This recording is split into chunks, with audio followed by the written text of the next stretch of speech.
Yeah.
Okay, it's about that time to cool in the shade, drink a little lemonade. Not because we're celebrating birthdays.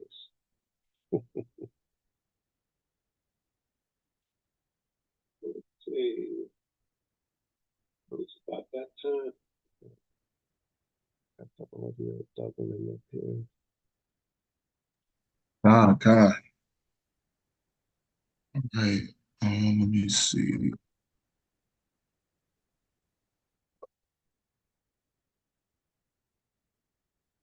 See how I could share as well.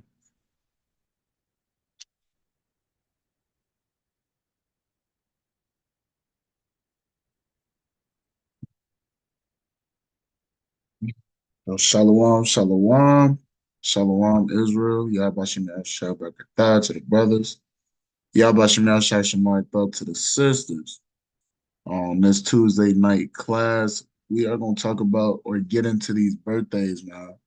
Right? I'm starting to see a lot more people, kind of out here, celebrating their birthday.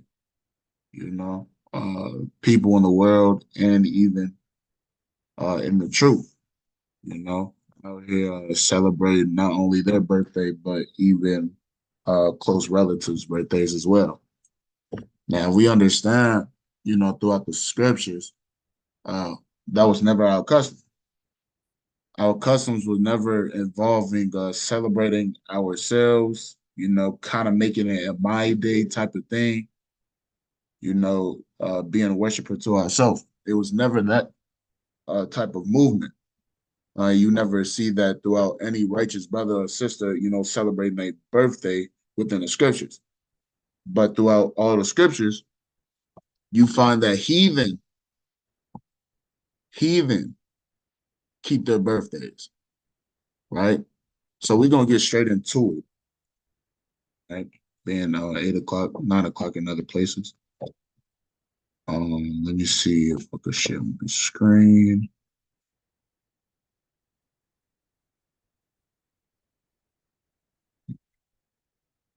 Let me see if I can share my screen.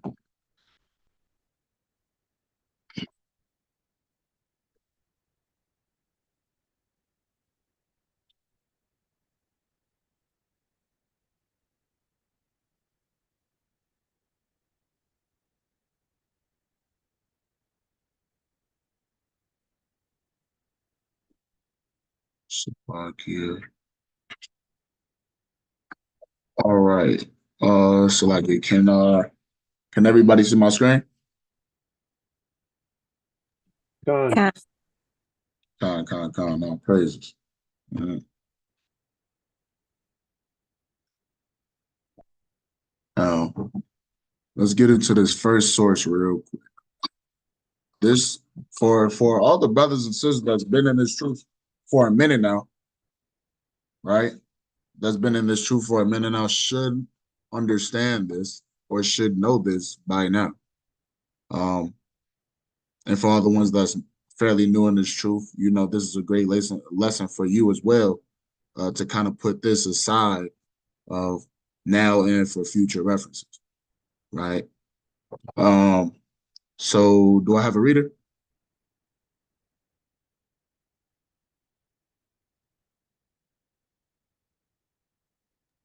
Do I have a reader? Yeah, what's up? Said he was gonna step up for you, King.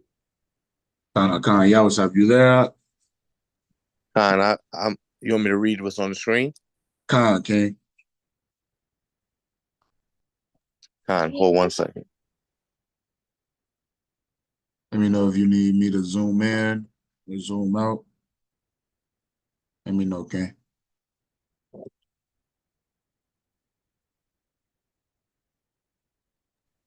Still out here. The baby was crying. I was like, hey, jump on. Khan, King, it's all right.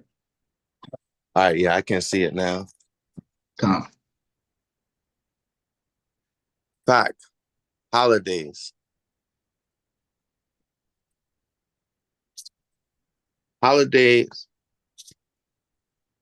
What holidays do Satanists celebrate?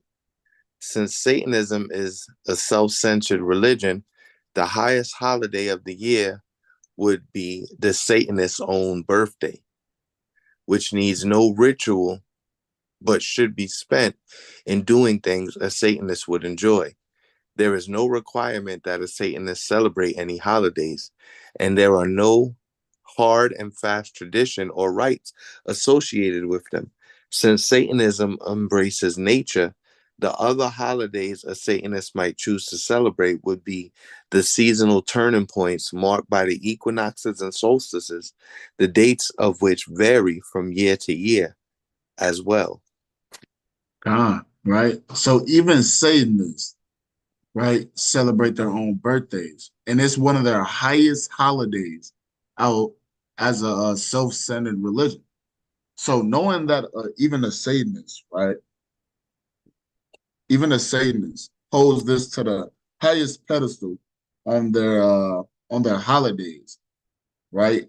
Knowing this and knowing that these birthdays come from them, come from these other nations, we should not be following after them, right? There's no reason, right, why we should wake up in the morning. Hey, today's my day, right? It's my birthday. I get whatever I want. No, man, right? Most of us are grown, man, right? There's no reason why we should be putting on, hey, my birthday clothes, right? Women getting their makeup done, hair done, brothers going to get their best fit on, man, getting their haircut done, and then want to go out and eat, man, right? And celebrate themselves. What we should understand is that we do not worship ourselves. We worship Yahweh Bashim Shai, man, and none else, right? Let's get the classic. Let's get Jeremiah, right? Jeremiah chapter 10, verse number 2, the classic.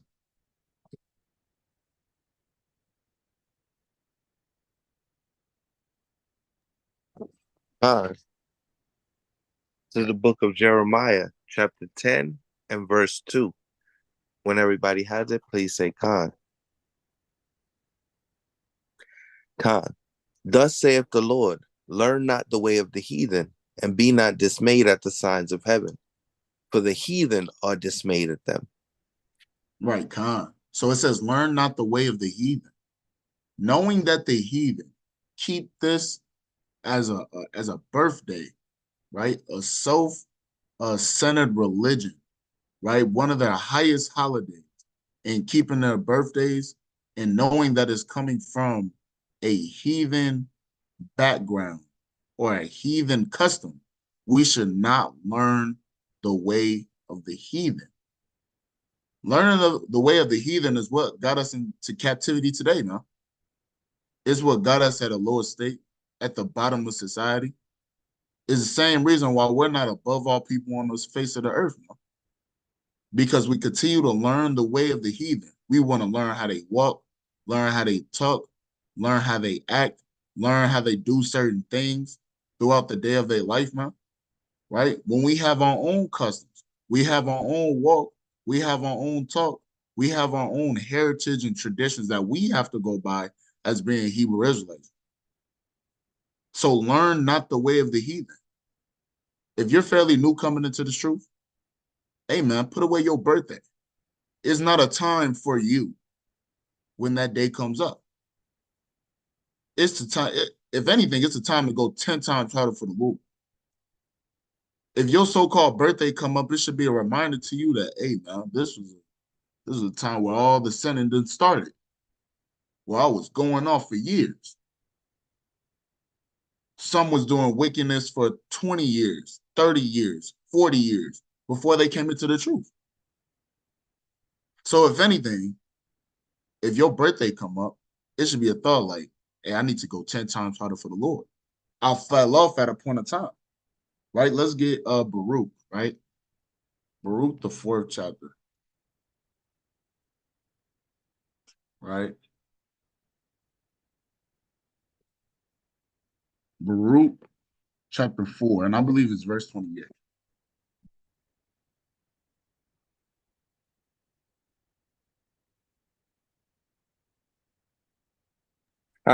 The book of Baruch,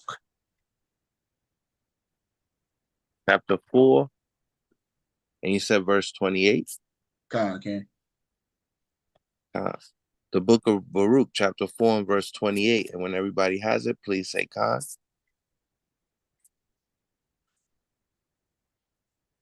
Khan. For as it was your mind to go astray from Yahweh, so being returned, seek him 10 times more. See, we have to seek him 10 times more, man. Seeing in our mind and knowing in our mind that we went astray from the Lord. When your so-called birthday come up, it should be a reminder to you, hey, to go 10 times harder for the Lord. Because you went hard for them Satan in the world, man. Right? You was celebrating every single holiday, folly day, man, in America. Right? You was doing everything that the so-called white man told you to do, man. So you going or having a mind to go astray from the Lord, having your so-called birthday come up, you should be thinking in your mind, hey, I got to go 10 times more. The Lord gave me a second chance. The Lord gave me another chance at repentance, at making things right. It shouldn't be no, hey, who's going to take me out to dinner? Hey, y'all better have presents ready for me. No, man. It's not about that. Your only mindset with your so-called birthday coming up should be going 10 times harder for the Lord, knowing that you spend most of your life in wickedness. And we all know that. We all should know that. We all should know that we spent most of our years in wickedness, man. And now that the Lord gave us a chance to make things right, hey, we got to go 10 times harder for the Lord. Right? Let me see this other article. All right.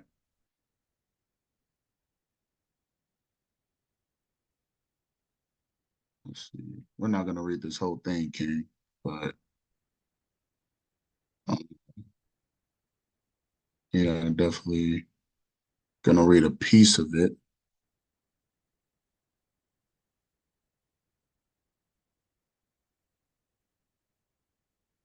Come on, let's read this, King. This portion right here. Khan. The idea that everyone should celebrate their birthday is weirdly not very old itself. Not until the 19th century, perhaps around 1860 or 1880, did middle-class Americans commonly do so. And not until the early 20th century were birthday celebrations a tradition nationwide. In fact, the song Happy Birthday is not far beyond its own 100th birthday. Throughout history, there are scattered examples of birthday festivals around the globe.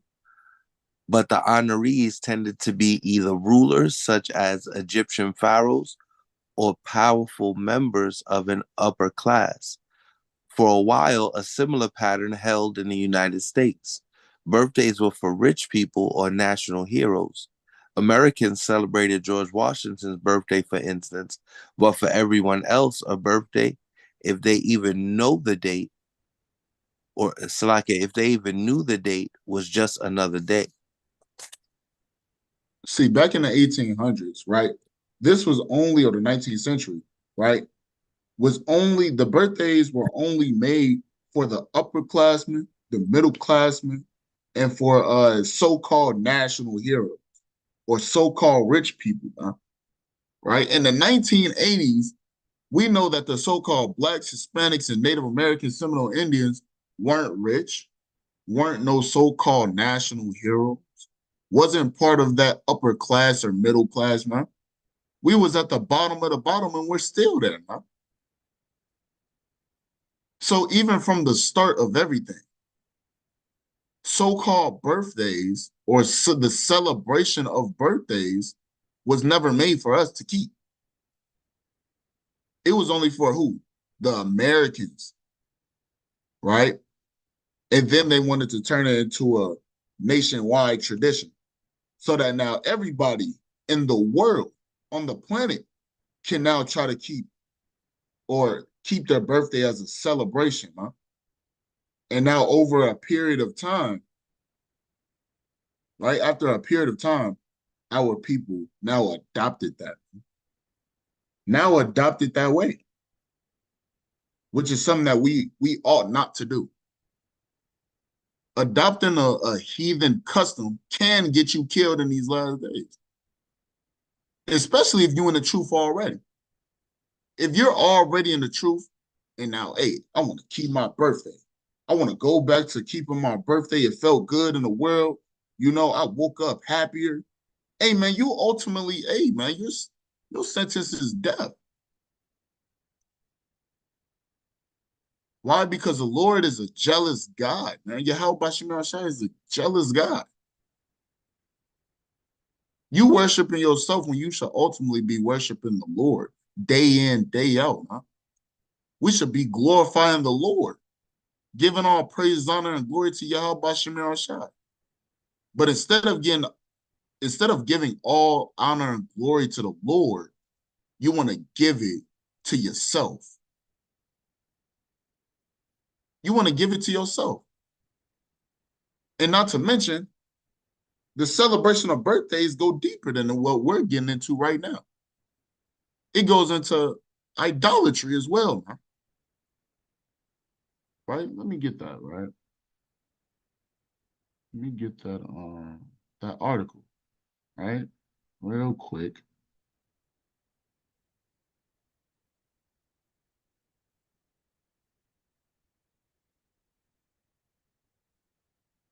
Let's get this real quick.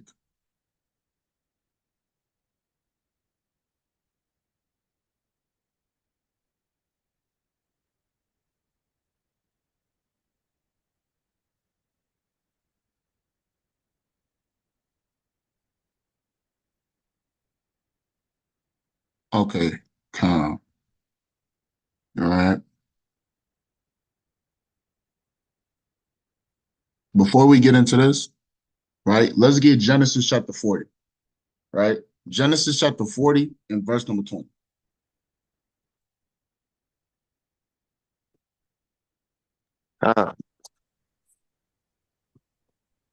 The book of Genesis, chapter 40 and verse 20. And when everybody has it, please say Khan. Khan. And it came to pass the third day, which was Pharaoh's birthday, that he made a full feast unto all his servants.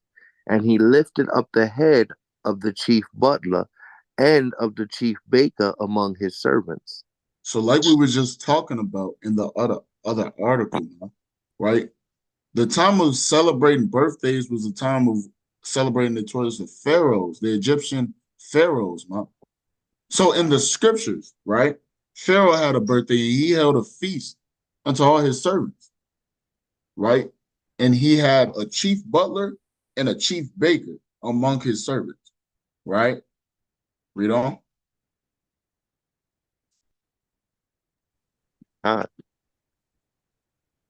And he restored the chief butler unto his butlership again, and he gave the cup into Pharaoh's hand. Right. So he relieved his chief butler, right, to go ahead with his duty, with his butlership, right? Read on. But he hanged the chief baker as Joseph had interpreted to them. But he killed the chief baker, man. Right? This is what the heathen love to do, right? On their birthday. They love to kill, man. This is just one example. They love to kill on their birthdays, man. This is where it all comes from. These Egyptians, man. This Egyptian had a feast. His chief baker. Now, this chief baker cooked everything. A chief baker is someone that cooks the feast or prepares the feast, cooks all the meals. This pharaoh, the Egyptian pharaoh, decided to hang the chief baker while on his birthday. Now, anywhere else in the scriptures, you do not find a righteous foremother or forefather keeping a birthday, let alone celebrating their birthday and killing people, even of their own people, man. So why then do we take on their customs? What does their customs benefit us? How does it benefit us, man? Being in this captivity. But does it give you a comfort of mind? It shouldn't, man. Knowing that even if you do celebrate your so-called birthday, it's only for one day. You feel good for one day, one night. You wake up the next morning, you got to go back to work, go back to clocking in. Got to go back to worrying about all the bills. Got to go back into the world and worrying about is police gonna pull you over and gun you down, or your oppressor, the so-called either the so-called white man, or Arab, or Chinese man gonna fire you from your job. Celebrating our birthdays does not bring any type of benefit to us, man. Jake in the world, all he likes to do is smoke all day, huh? On his birthday. Eve on her birthday, all she likes to do is go out and drink at the club. How does that benefit our people? How does that benefit our people? It don't. It's no problem acknowledging your years of growth, of getting older. But you don't go out and take this specific day and start to worship yourself, man. And I'm seeing a lot of that going on. And this got to stop, man. It has to stop. It must stop. Because the Lord, right, as we know the Lord, his punishments to disobedient children is harsh, man. You wonder why you coming down with sicknesses. You wonder why everything is just crashing down. You wonder why all the blessings that you got from the Lord is being taken away. Because there's something that you're doing wrong. And one of those is celebrating those birthdays. Right? Real quick. Right? In this article at the bottom, right?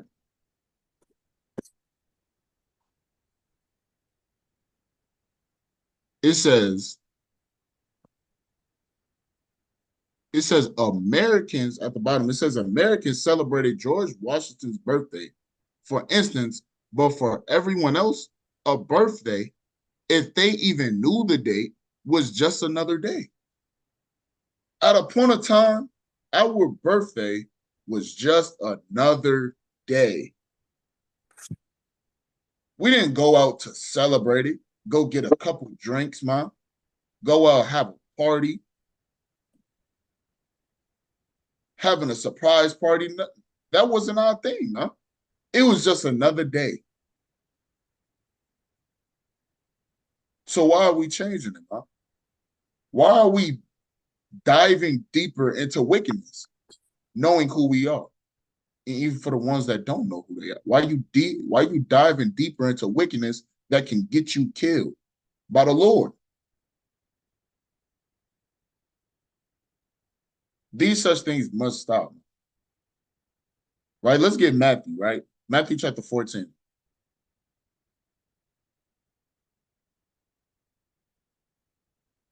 Matthew chapter 14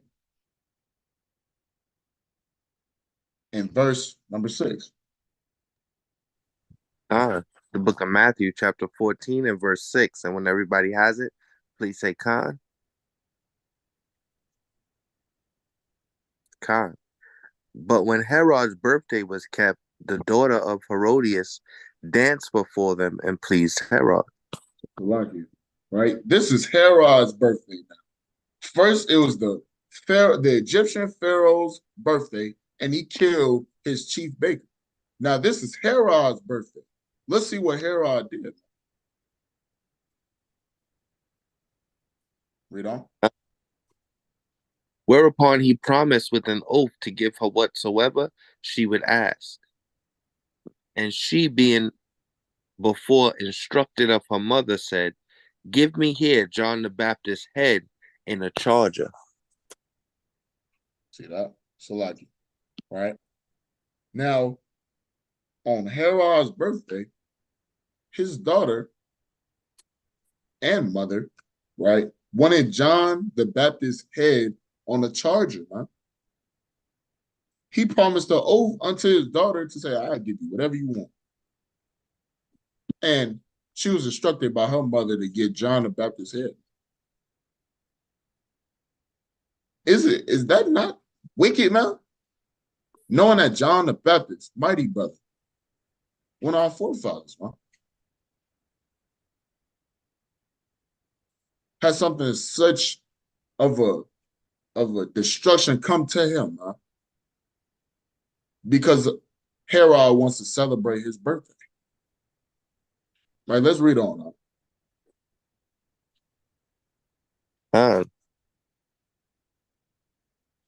And the king was sorry, nevertheless, for the oath's sake, and them which sat with him at meat, he commanded it to be given her. And he sent and beheaded John in the prison. So if we see anything from these two examples that I showed y'all, the heathen love to kill on their birthday. It's nothing but death and destruction when celebrating your birthday. Why do we want to follow after something so wicked, man? Why do we want to follow after these things, knowing that they are not our customs? They're not. They're of the Romans. They're of the Greeks, man.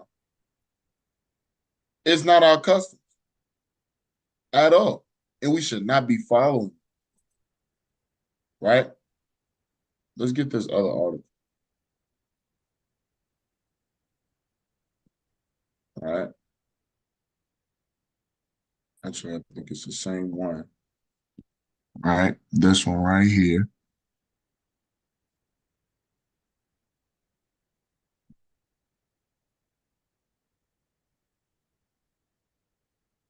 Let's read this portion right here.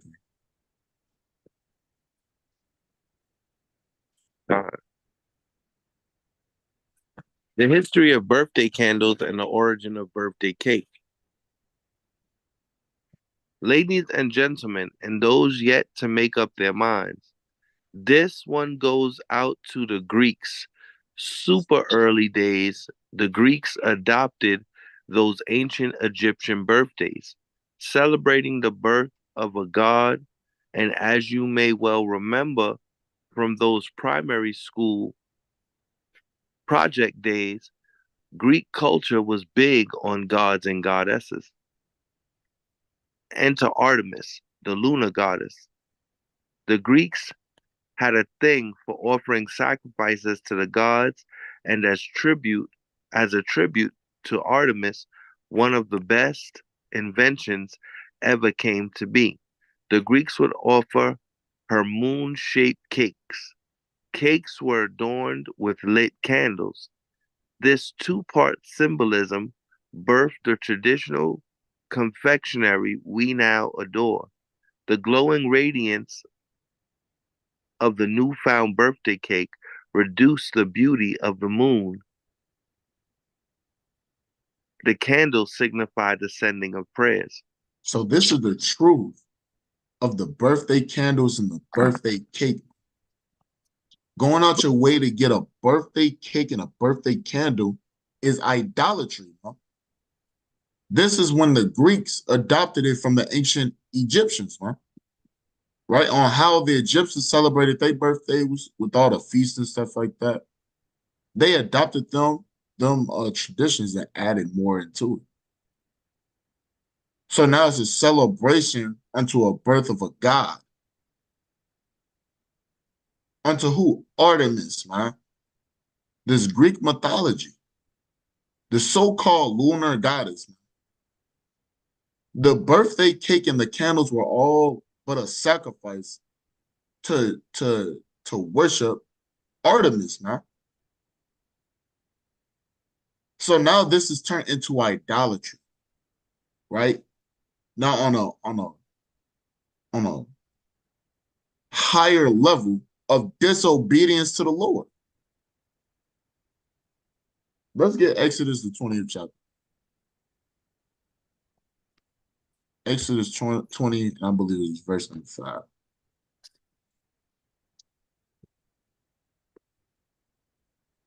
5. The book of Exodus, chapter 20 and verse 25. And when everybody has it, please say Khan. So like your verse number 5. Oh, Salakia. Khan. Thou shalt not bow down thyself to them, nor serve them. For I, the Lord thy God, am a jealous God, visiting the iniquity of the fathers upon the children unto the third and fourth generation of them that hate me. Go to verse number 3, Salaka. Khan. Thou shalt have no other gods before me. Khan Salaki, right?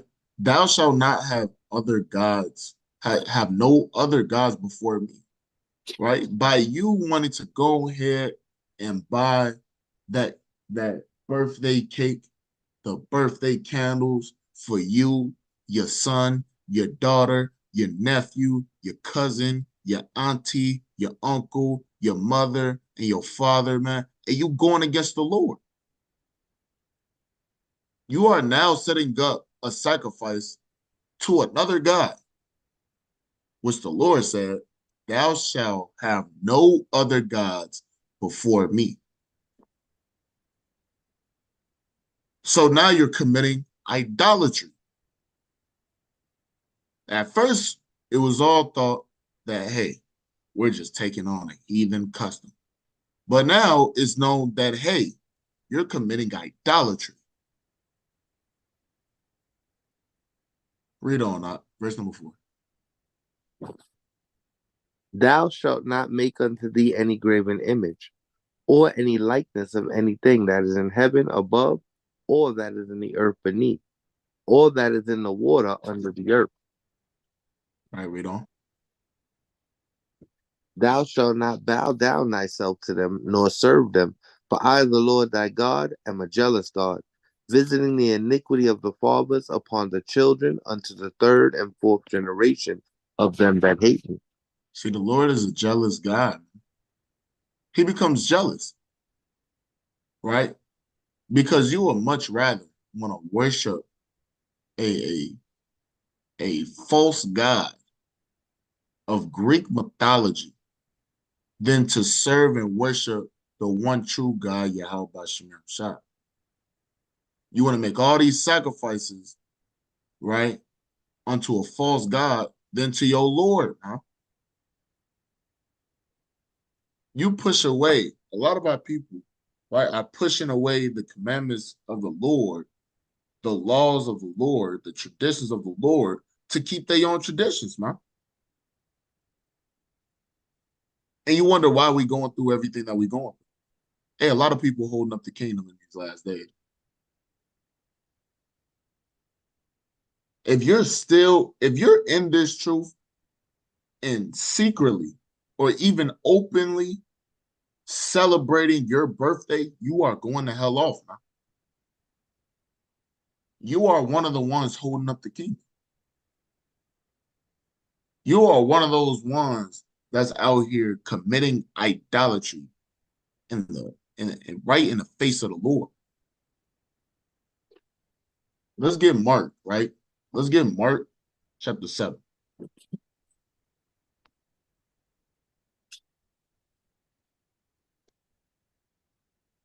Mark chapter 7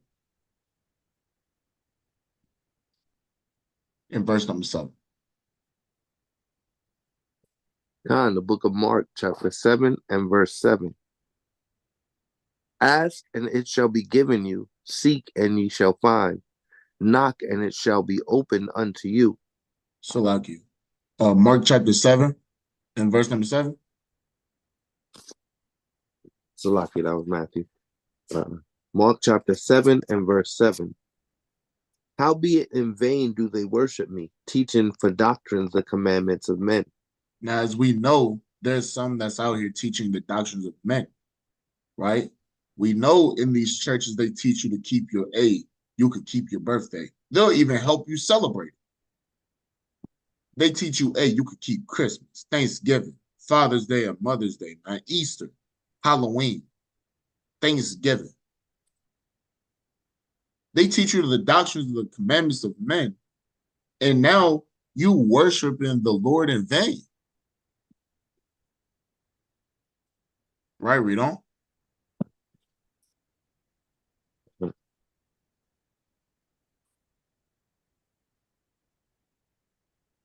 For laying aside the commandment of God, ye hold the tradition of men, as the washing of pots and cups, and many other such like things ye do. Right, so a lot of our people, and it's ramping up in these last days, man, and we all can see it, that our people are laying aside the commandments of God to keep their own traditions. We're seeing that a lot more nowadays. A lot more than back then. We're seeing a lot of our people now going back into the world. Going back into the world because, hey, y'all, hey, a lot of our people love America. They want to chase after that American dream, not knowing that American dream is going to get destroyed.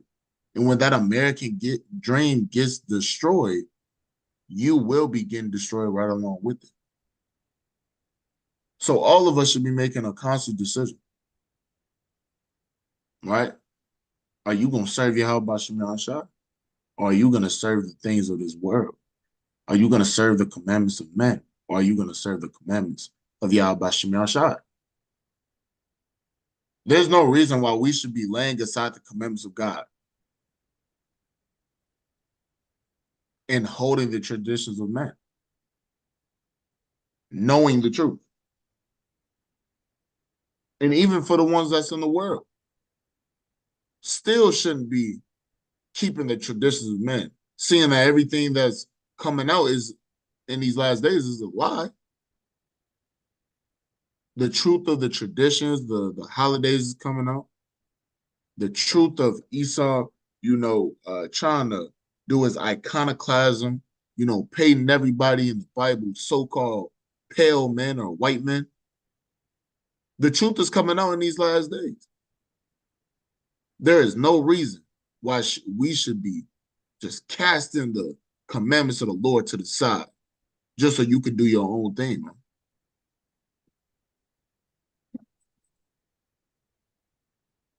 This truth is not about none of us. This truth about Yahweh Shemel Shah. So why then do we worship ourselves? Why then do we take a specific day out of the year to do something for us? No, we were made to be servants to the Lord, man. Let's get Isaiah chapter 45. At the class, Isaiah chapter 45.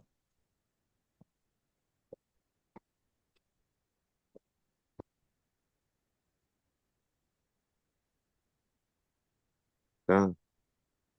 And verse number 4. The book of Isaiah, chapter 45, and verse number 4. And when everybody has it, please say Con. Con. For Jacob my servant's sake, and Israel mine elect, I have even called thee by name, and I have surnamed thee, though thou hast not known me. See, even though at a point in time we didn't know the Lord, he still chose us, man. He still made us his servants. That is our place in this story. That's what we go by in the story of Yahweh Bashim Shai. We're his servants, nothing more, nothing less. And people need to understand that. Being a servant of the Lord doesn't mean that you can do your own thing. Being a servant of the Lord, you have to understand your steps are directed by the Lord. Even though you might want to think about doing something else, say the Lord controls your steps, man. You don't do anything on your own accord. Everything was ordained since the beginning. Everything you do was planned out since the beginning. There's nothing that you do that the Lord didn't already know now. So you was made to be a servant unto the Lord, not a servant unto yourself, not a worshiper to yourself, man. Where has that gotten us in the past 50 to 100, even 400, 500 years, man? Doing things that we want to do. You know, Jake and Eve be carnal. They'll be like, hey, we could walk outside now. We could walk down the street by ourselves now. And that's all you want? Now that you don't have a curfew.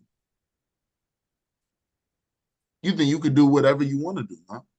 Hey, but the Lord controls this story. The Lord wrote it up, huh?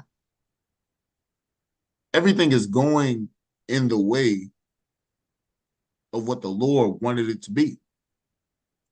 So if the Lord made you a servant unto him, you must serve him.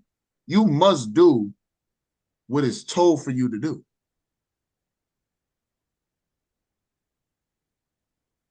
You can't escape the Lord, huh? You can't do that.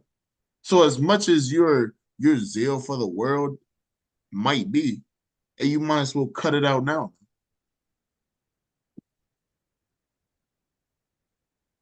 Because it's time to buckle down. It's time to cast away all those worldly things, worldly possessions, worldly thoughts, casting away that old man and putting on that new man. Coming back to be a servant and a worshiper of the Lord and not of yourself.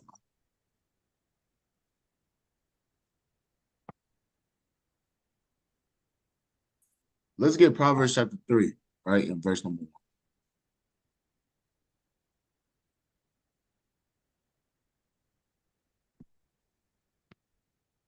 1. The book of Proverbs, chapter 3, and verse 1. And when everybody has it, please say Con. Con. My son, forget not my law, but let thine heart keep my commandments. So it says, my son, forget not my law, but let thine heart keep my commandments. Right? You got to constantly have your mind on the commandments of the Lord.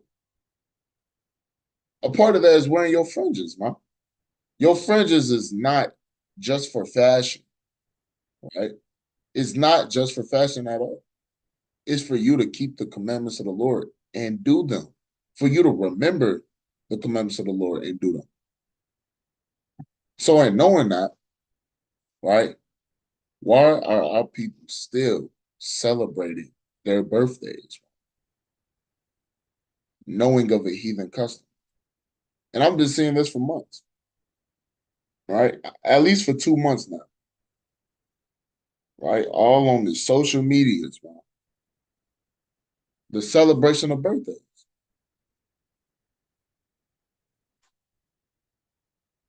when your so-called birthday comes around, it's supposed to be of a regular day. If anything, you wake up saying, all praise to the Most High, which you should be doing every single morning anyways. So is it really anything new? No, not at all. Right, read on. For length of days and long life and peace shall they add to thee. See, now with keeping the laws of the Lord, with keeping them on your mind, you have a length of days. You have a longer life, and you will have peace. Who don't want that, man? When keeping these traditions of America, a Greekish tradition, a Roman tradition, when keeping these all these other traditions, you don't have peace. You don't have a long life, man. People nowadays are dying at 20 years old, even younger, like 14, 13. You see that always. You see that all the time out here in Chicago. It's literally nothing new at this point.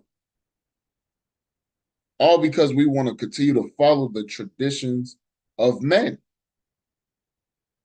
And ultimately, these birthdays, man, with the statistics of these birthdays, man, right? Celebration of these birthdays, a lot more of our people die. Why? Because on their celebration of birthdays, they want to go out and drink, they want to go out and smoke, they want to go out and go crazy with the driving, man. And ultimately a lot of them get killed off.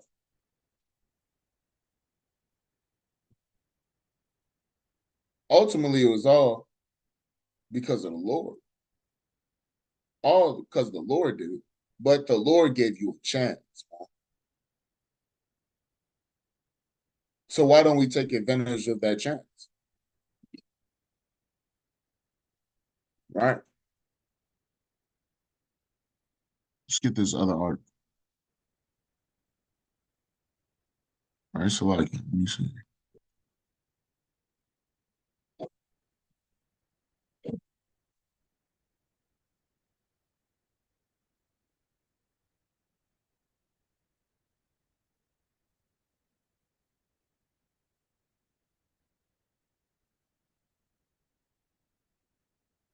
Okay, let's read this up. Let's bring this up. The history of birthday celebrations. The history of gift giving and the origins of birthday gifts. The Romans were among the first people to celebrate birthdays as we know them. That being, they are probably the most succinct answer to why do we celebrate birthdays. The Romans were the first to celebrate the birth of the common man.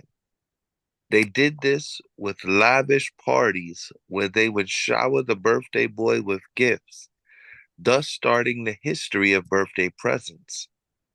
Unfortunately, though it was a very much literal interpretation, the common man, that's right, I couldn't have experienced these birthday celebrations, alas. I would have to wait until around the 12th century to take part, some even 100 and something years, some 1100 and something years later. Right. So when the start of these birthday celebrations started, right, not everybody was able to try to celebrate their birthday. Like we read in the other article, now, only the upperclassmen were able to celebrate their birthdays, right? So some had to wait years till they got on a higher pedestal to celebrate their birthdays. But even on another note, the Romans were the first to celebrate the birth of the common man. They were one of the first ones to do this as well, man.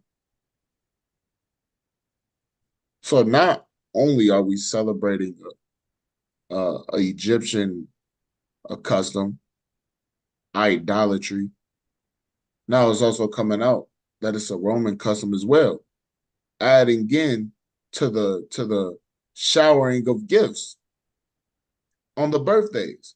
All these heathen are adding on to these birthday celebrations. Where is it that an Israelite is adding anything into this? Where is that at? Because if we keep in these celebrations, these birthday celebrations, we must have a part in this, but we don't because it's all of a heathen custom. I'm going to say it again. We should not be keeping or celebrating our birthdays as worshiping ourselves, man. We shouldn't. Not only for yourself, but your children as well. We have so many holy days, high and holy days in this truth, that at this point, keeping your birthday is like, man, a disappointment. If your birthday comes around, you shouldn't think nothing of it. But there's some out here that are literally celebrating their birthday as if they don't know nothing, man. Now, you don't think that's vexation of the spirit to some brothers, some sisters, man? Seeing that? Like I said, I've seen this for about a month now or two.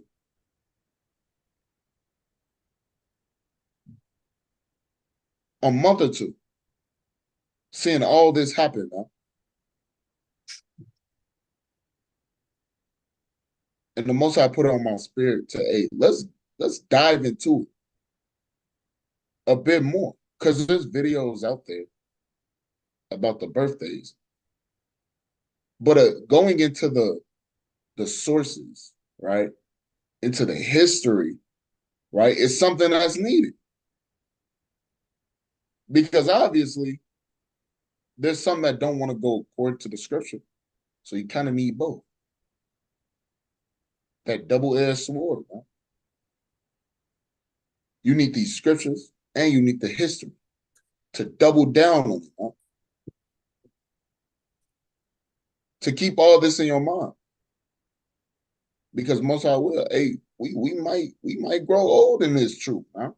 Get older and older. Prophecy still got to come to pass. At no point in time, you should want to celebrate your birthday, man. Nobody wants to have that bug out spirit. When you've been in this truth for a minute, and now you just become a bug out. Now you get tired of the truth. Now you get tired of keeping the Passover, right? The Feast of Tabernacles, Pentecost, New Moons, Sabbaths, destruction of Nicanor. There's no reason why you should be getting tired of the high and holy days to go back to celebrating your birthday, knowing it's a Roman custom, knowing it's an Egyptian custom, and it's also idolatry. Just off these three things alone, the Most High, he could literally kill you and raise somebody else up in your stead. That should be a fearful thing. It's a fearful thing to fall in the hands of the Lord, according to the book of Hebrews. It's a fearful thing. So on these so-called birthdays, man, if you're going to do anything, you better glorify the Lord. You better give all praises, honor, and glory to the Most High God. And you shouldn't be doing it just for one day. You should not just be doing it for one day. You should be doing it every day.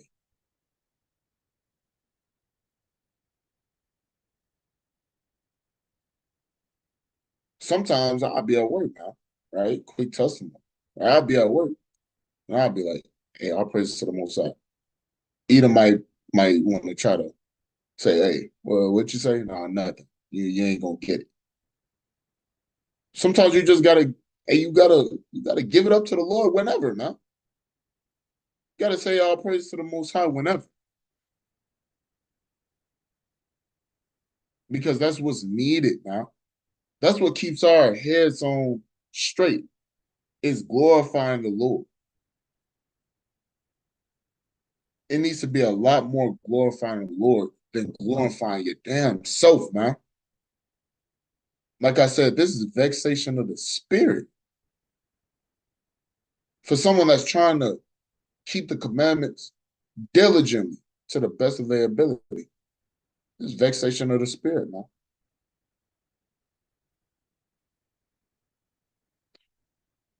Let's get Matthew, right?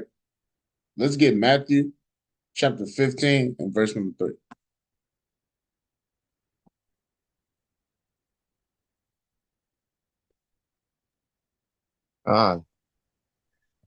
The book of Matthew, chapter 15 and verse 3. And when everybody has it, please say Khan. Khan. But he answered and said unto them, why do ye also transgress the commandment of God by your tradition? Why do you want to transgress the commandments of God by your tradition? Why do you want to choose yourself over the Lord? You're not supposed to put your father, your mother, your brother, your sister, cousin, auntie, uncle, grandmother, grandfather, wife, husband before the Lord. Why is it that you want to transgress the commandments of God by keeping your own traditions? I can't tell you how many times I've heard the Christians say, hey, but I love doing this, I love doing that. After hearing the scriptures,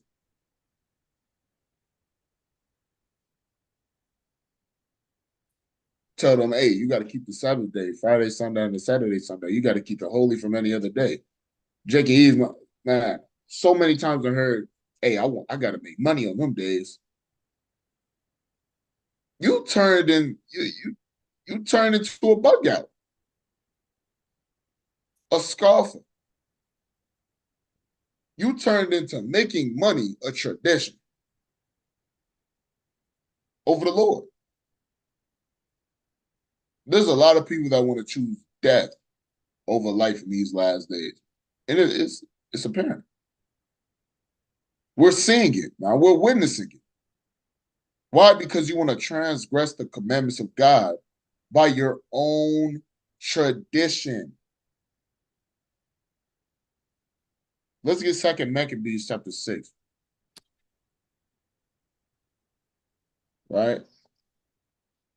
2 Maccabees chapter 6.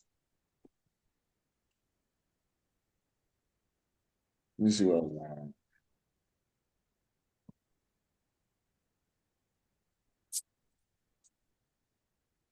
Let's get 6 in verse.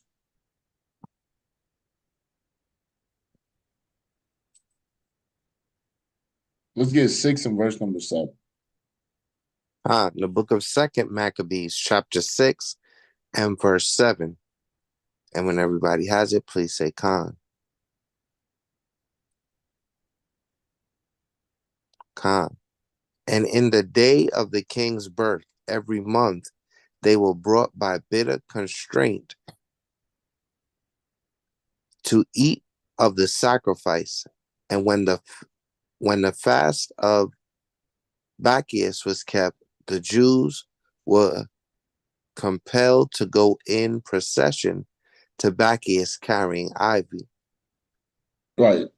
So this was in the time of Grecians, man.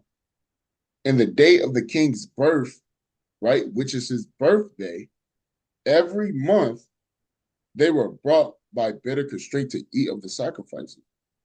Having that feast on your so-called birthday, man, right? Having a birthday celebration. When you want to take time out, go out to eat specifically for your birthday is madness, man. Is you taking on a heathen custom.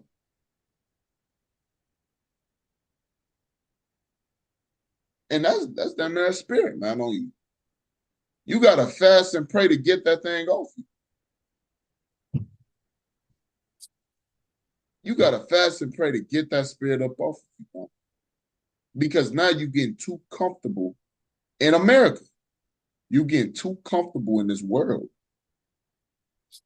If you in this truth, you not really supposed to be comfortable, man. You're gonna be catching hell left and right, man. All for Yahweh Shem Shah. All to get the kingdom, man. You're no better than these Grecians, these Romans, right? If you are going out to have a birthday celebration, now it might not even be your birthday, but it might be your mother's. And your mother tell you, hey, it's my birthday. I want y'all to come over. We can sit down to eat. I want y'all to bring me a present. Hey man, no. You kind of got to put your foot down, huh? Because now the parent is going against the Lord. So who you gonna choose? Your parent or the Lord? You got to make a choice here, huh? You literally have to make a choice. Right? Let's go to Joshua, 24th chapter. Right? Joshua chapter 24. Right?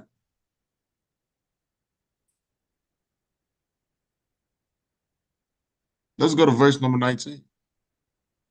The book of Joshua, chapter 24 and verse 19. And Joshua said unto the people, Ye cannot serve the Lord, for he is a holy God. He is a jealous God. He will not forgive your transgressions nor your sins.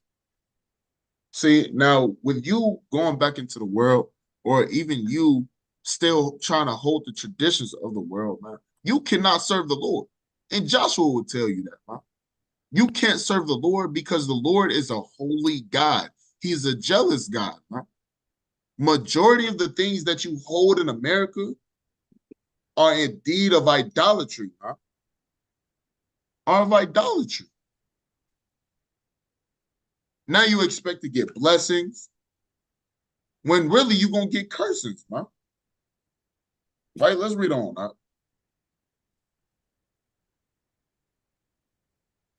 If ye forsake the Lord and serve strange gods, then he will turn and do you hurt and consume you. After that he have done you good. See, now after these scriptures, you have no place to say you didn't know or that you weren't warned. Huh? It says, if you forsake the Lord and serve strange gods, then he will turn and do you hurt and consume you. After that, he have done you good. As much good as the Lord has done for you, it's almost like a spit in his face, man. When you want to do something of a heathen custom, when he gave you your own thing to do as a nation of Israel, that got to be thought about, huh? When you want to turn aside and do your own thing, it's a spit in the face of the Lord.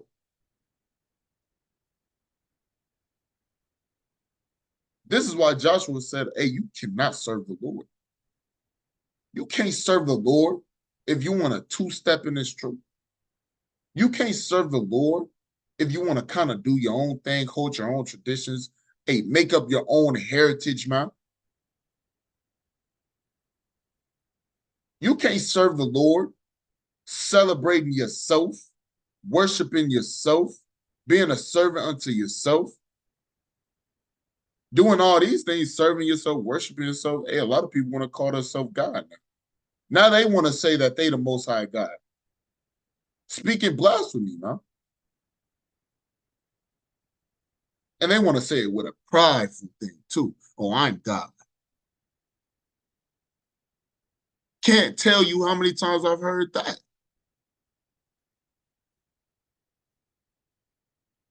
Last time I've heard that, right? Probably it was at camp with the brothers, man. A sister said that, and the light above her just turned off. And we like, ooh, man, that sister right there talking crazy like that. hey, the Lord might execute judgment right then and there. Right then and there. For the things that you do. The Most High God weighs your actions, man. Not all the time with what you think. It's by what you do.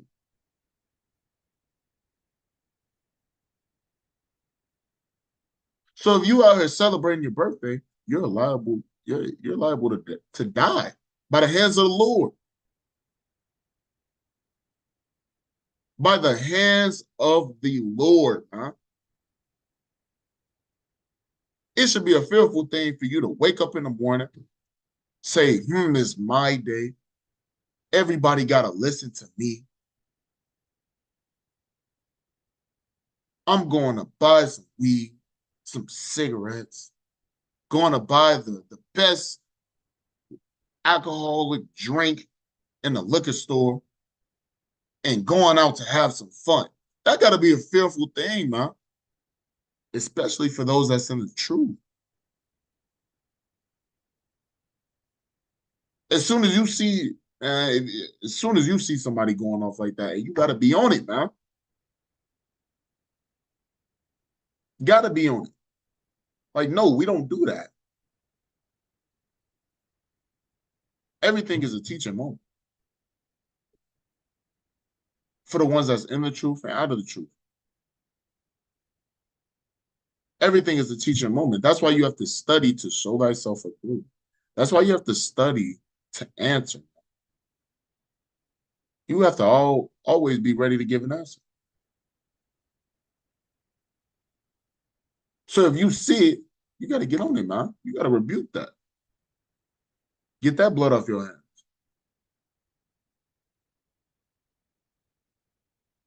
Because I've seen a lot of it for now a month or two now. And just back to back, been saying the same exact thing as if Israel don't know. Not only Israel, but even our own people that's in the world. Everything that you think is a good thing or like a righteous custom in the world, it's a lie, man. It is a lie.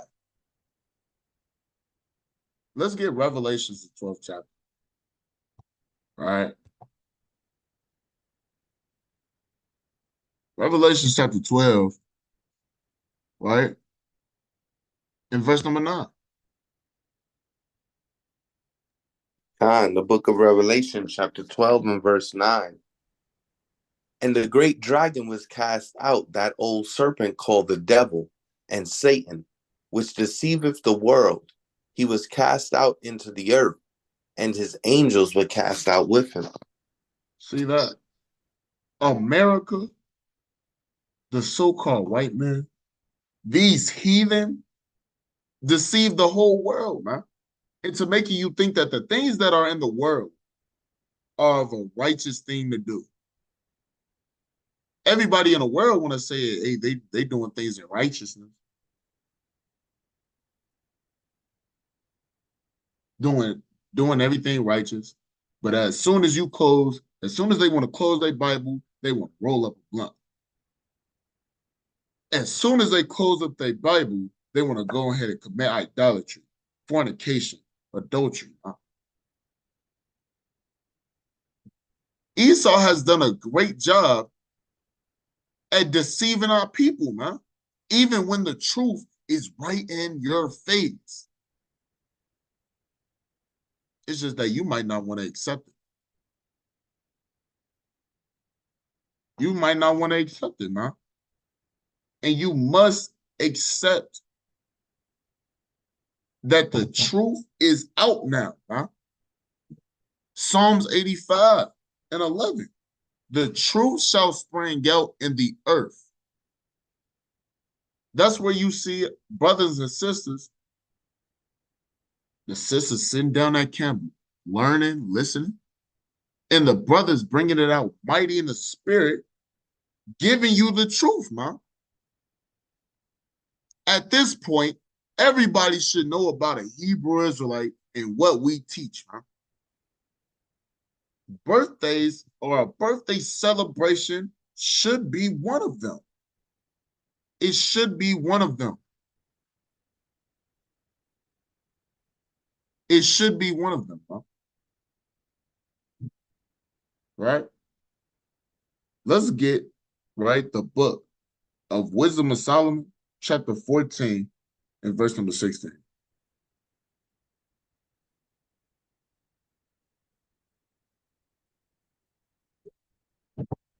All right.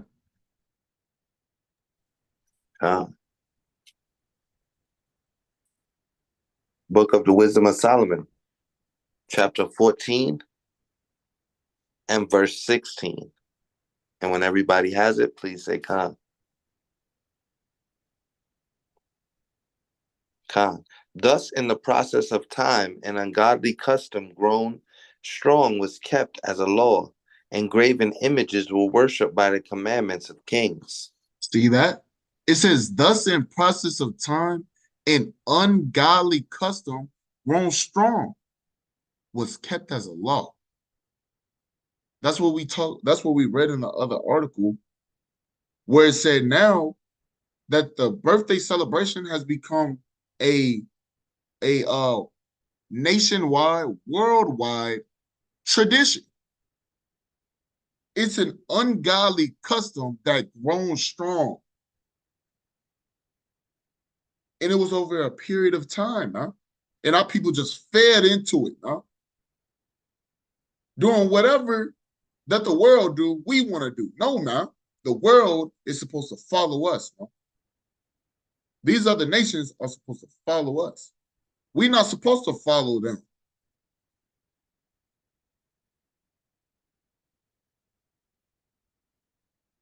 And it says, and graven images were worshipped by the commandments of kings. Huh? With those graven images, our people are still into. You might get a graven image for your birthday gift, man. A whole birthday gift, a graven image. Right? Your uncle might come and give you a chain, man, with the cross on it.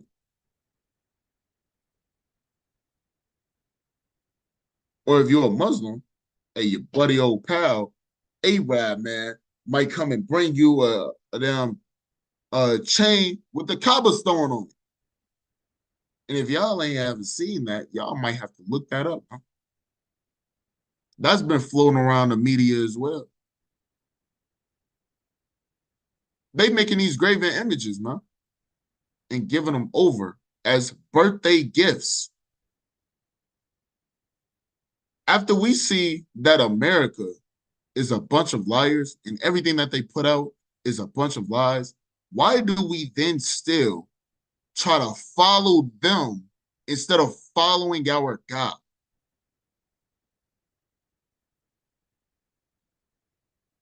These ungodly customs that grown strong, it's up to the Hebrew Israelite brothers, right? The men to tear down those strongholds. Like it says in First Corinthians, the 10th chapter, verse 4 on down. Let's actually get that, right? Let's get First Corinthians chapter 10.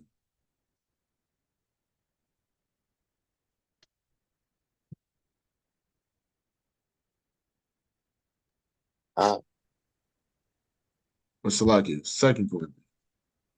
I believe it's Second Corinthians 10. Second Corinthians chapter 10 and verse number 4. The book of 2 Corinthians chapter 10 and verse 4. For the weapons of our warfare are not carnal, but mighty through God to the pulling down of strongholds. See, that weapon of warfare that we use that's not carnal is the scriptures, right? It's not worldly, it's heavenly. And that's what we should be looking up to, is the heavenly things. But that weapon that we're using, the scriptures, is the pulling down of strongholds. It's pulling down all these doctrines, philosophies, thoughts, wicked imaginations that our people may have. Huh? One of the first things that you get taught in the truth is to keep the laws. Then is break it down all the worldly things that you used to do. such as all these folly days, man. And eventually those birthdays, man, it get told to you, it taught to you through the power of Yahweh Shem Shai that, hey, these birthdays are not to be kept as a celebration, man.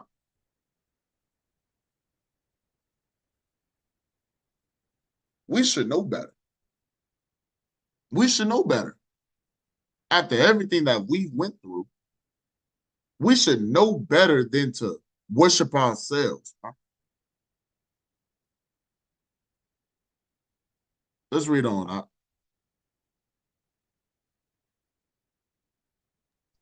Khan, casting down imaginations and every high thing that exalteth itself against the knowledge of God, and bringing into captivity every thought to the obedience of Christ. Is that not what brothers do on the highways and byways, casting down imaginations? You got to cast down imaginations, man, the power of Yahweh Shemal Shah, in the spirit of Yahweh Shemal Shah. You must cast down these certain imaginations. It's such a wicked imagination to worship yourself, to think that you're doing everything yourself, to thinking that you have to be a servant to yourself, worshiping yourself, making a day upon yourself. You got to cast down that imagination, right? Because that's a wicked imagination. And it says, in every high thing that exalted itself against the knowledge of God, and bringing in captivity every thought to the obedience of Christ, man. That's what we have to do. We have to bring into captivity every thought to obedience of Christ, man. That means we have to take on his examples and apply it to our lives. Take it into captivity. Never forget it. Because eventually those memories, those thoughts and those actions that you take of following Christ is what's going to save you, man. You worshiping yourself is not going to save you. Man. You being a servant to yourself is not going to save you. You making solely a day surrounding yourself is not going to save you, man. It's going to destroy you. Let's get 1 Corinthians, right? 1 Corinthians chapter 15. Real quick. 15. And let's start at verse number 1.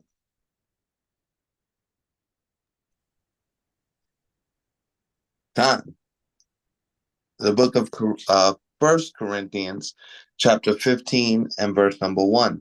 Moreover, brethren, I declare unto you the gospel which I preached unto you, which also ye have received, and wherein ye stand. Right? So this is where we have to receive the gospel, right? As we stand here today, right? We have to receive the gospel, receive the teachings of the scriptures, and not of what we think. Because now people are falling back into the world, huh? And this should not be happening. It doesn't make sense.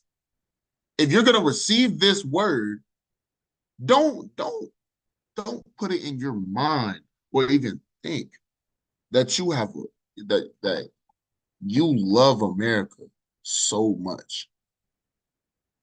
You should be angry because of the oppression that you're under.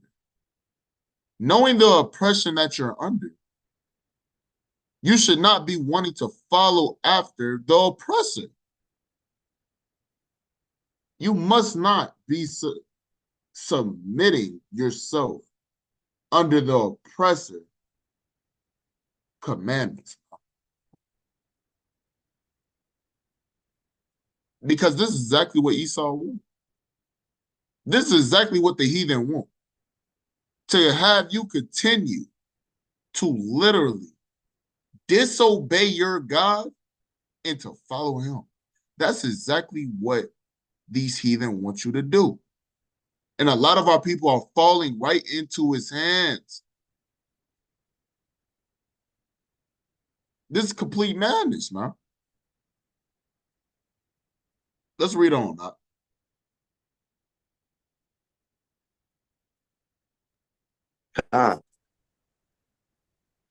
By which also ye are saved, if ye keep in memory what I preached unto you, unless ye have believed in vain. See that? By you receiving this word, by receiving the gospel, by receiving the truth, you're saved. If you keep in memory what was preached unto you. There is no falling out of the truth. Right? Being zealous and diligent in the Lord, there is no falling out, huh? Because you have to keep in memory what was preached unto you. Well, what you was rebuked by when you first came in this thing, huh? That's you finding your first love. Going back to that zealousness that you once had when you first came in. You got to keep all these things in memory. What was preached unto you? Because years coming down the line, you don't want to be tossed to and fro to a point where, hey, now you're being taught that, hey, you can do this in the world and that in the world, right? And you don't have to do this according to the scriptures. No, man. You have to keep in memory what was taught to you, what was proven unto you, man, through the spirit of Yahweh Shem Shah.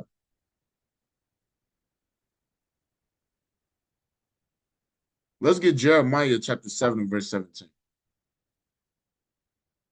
All right.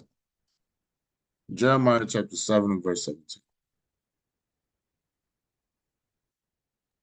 God.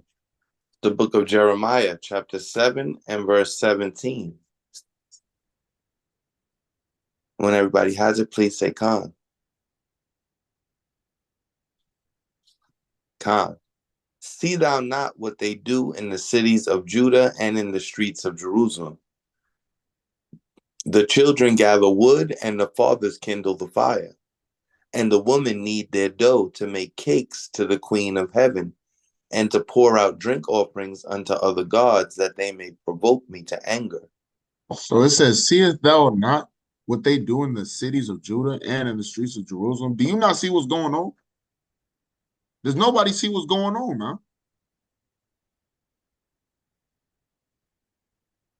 This is why you got to watch and pray. You got to watch and pray. You got to watch what's going on.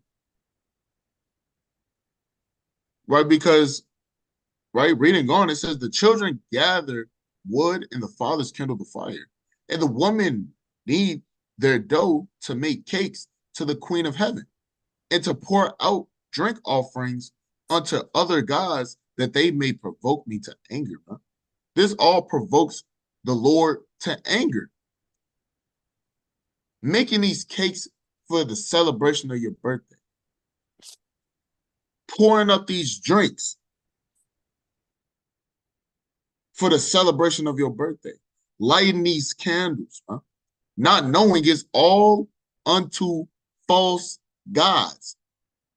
It's you committing idolatry, huh?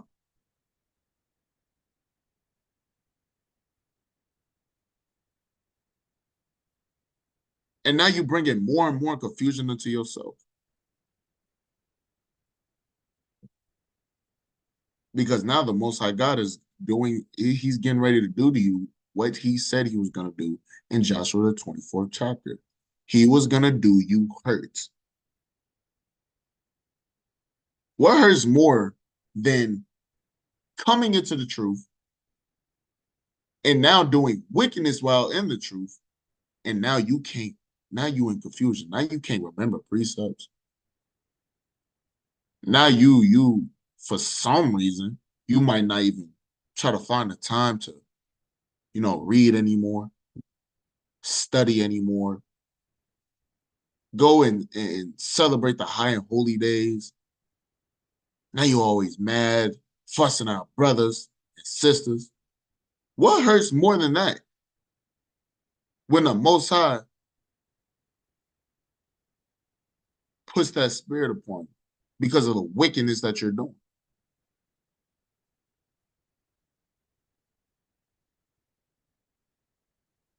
This all can be stopped just by the changing of your mind in righteousness.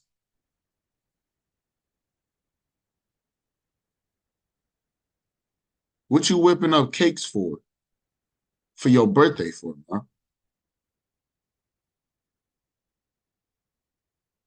If your birthday so-called comes around, right? You don't take that time out to literally go and do your own thing, whip up your own cake, buy your drink specifically for this day. You can eat, but not just because it's for your day. You're supposed to keep it as an ordinary day, just another day on this. It shouldn't be nothing new.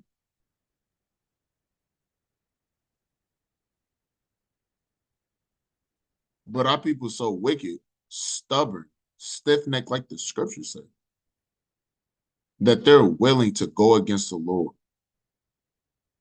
You got to think upon your ways, man. These spirits getting ready to ramp up. We should be reading more, studying more. There's so many examples in the scriptures to prove that we're not supposed to celebrate our birthdays. Let's get the classic, man. Let's get Job chapter 1.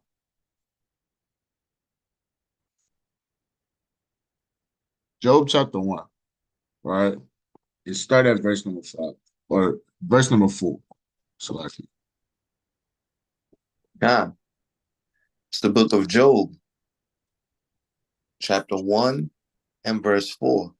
And his sons went and feasted in their houses, every one on his day, and sent and called for their 3 sisters to eat and to drink with them. all right, read on.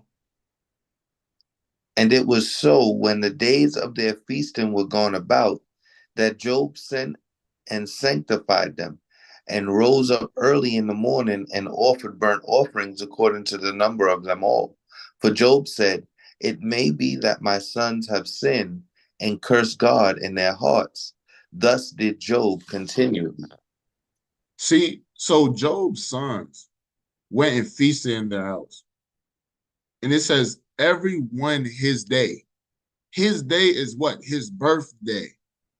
So they're trying to celebrate their birthday in the house of their father. Now, what did Job do? He had to go throw up an offering, a burnt offering, and said, it may be that my sons have sinned and cursed God in their hearts, in their minds, man.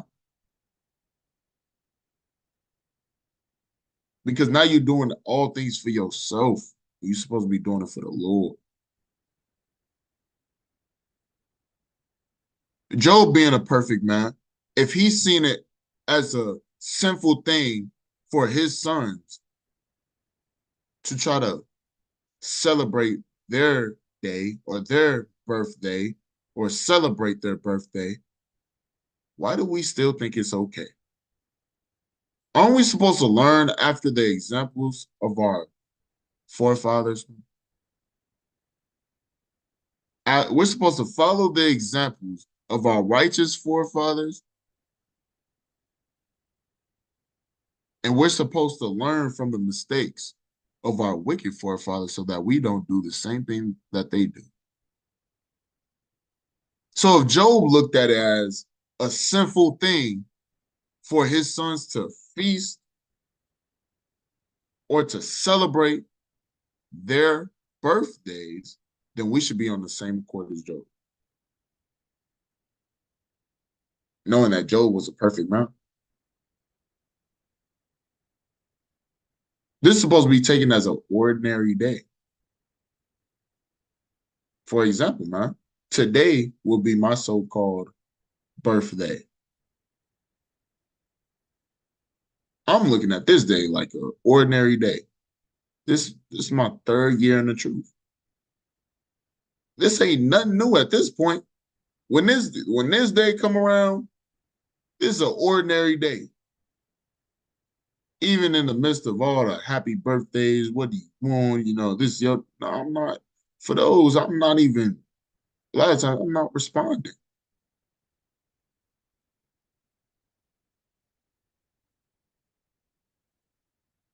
Not gonna respond, huh? Because those are all given on the left hand side. Now, righteousness, a brother, texting, saying, all praise to the Most High. The Most High brought you into this truth. We met each other now. Growing mighty in the spirit. Let's keep pushing. Let's keep enduring uh, to the end together now. Let's get the kingdom. That's a bit of encouragement to stay in this truth. That's ultimately giving all praise to the Most High God. Before all those, I want to say, oh, happy birthday. You know what you want. Today's your day. You could do whatever. No, huh? No, I don't need that. I'm trying to walk diligent in the spirit of Yahweh Shemel Shah. You always gonna have them temptations, but that's why you have to take this time to gird yourself up. If you can't gird yourself up, or not even gird yourself up, but be girded up, then you're gonna fall by the wayside. And no telling if you're gonna be able to make it back. No telling if you're gonna be able to get up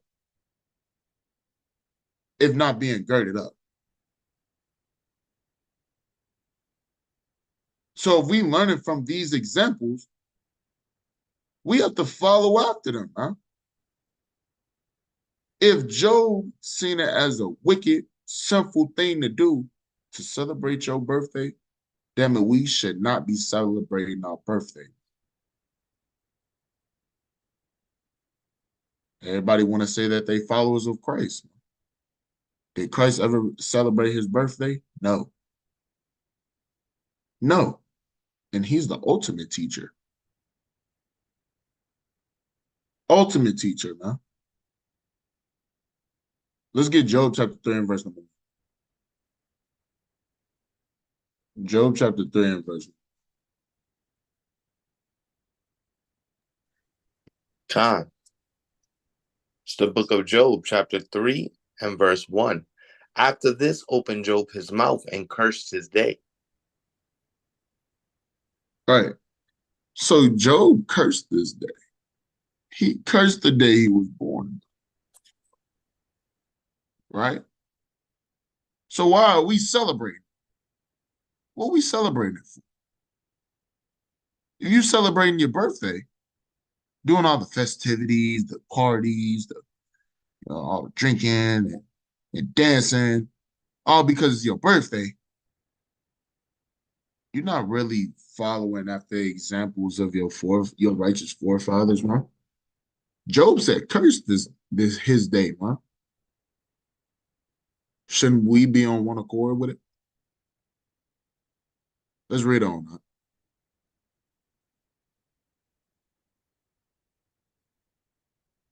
Khan. And Job spake and said, let the day perish wherein I was born, and the night in which it was said, there is a man child conceived. So Job would much rather want that day to perish, not even be known of where he was born, when he was born. Let's read verse number 4.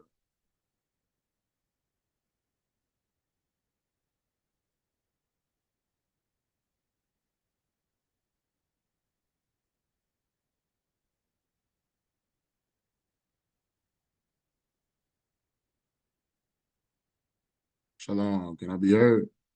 Salakia, I was on mute. God. Salakia. Let that day be darkness, and let not God regard it from above, neither let the light shine upon it. So Job said, let that day be darkness. Darkness is when darkness comes upon something, it's something that's not seen, not noticed.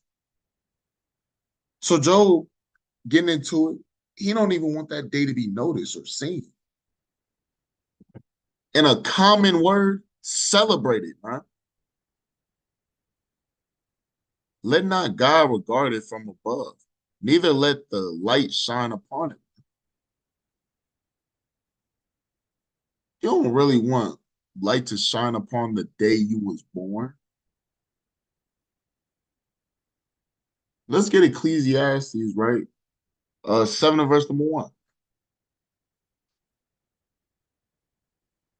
Right? Ecclesiastes 7 and verse number 1.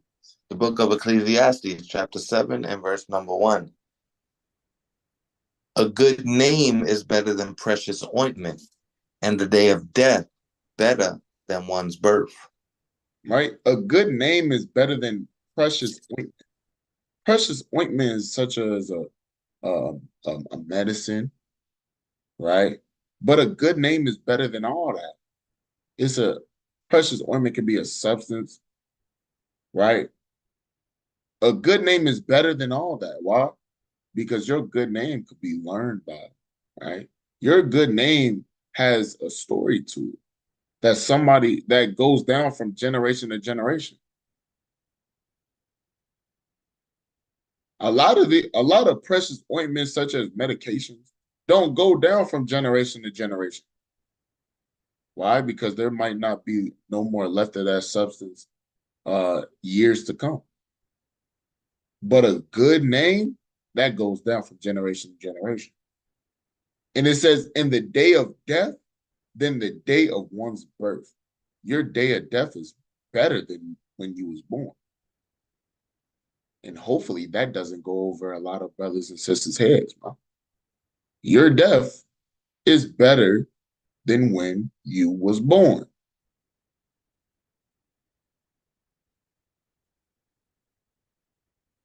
Because what? Most High will, you get life after death. Brothers and sisters get that eternal life. Brothers get that spiritual power, get that rulership, see the kingdom, have your own land back. Is better than your birth. You being born into wickedness and oppression. Why are we taking glory in our birth? When we all grew up in nothing but wickedness, man. In lies, in vanity. It's rare. It's a blessing to grow up in this truth, but it's very rare. It's rare. So we shouldn't be glorying in our birth. We should not be looking forward to our birthday. Our death day is better than our birthday. Because most high will we get that kingdom. Most high will we get that kingdom. But we don't have the kingdom right now. You was born into oppression. So you telling me you want to celebrate that? No, man. No. If anything, give all glory to the Most High. And it don't have to be just for that day. It don't have to be. Let's get Jeremiah, the 20th chapter. All right. You're almost done, y'all. Let's get Jeremiah chapter 20.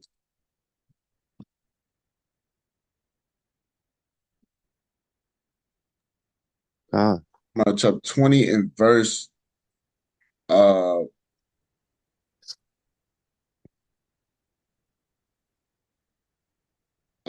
number, let's start at verse number 13.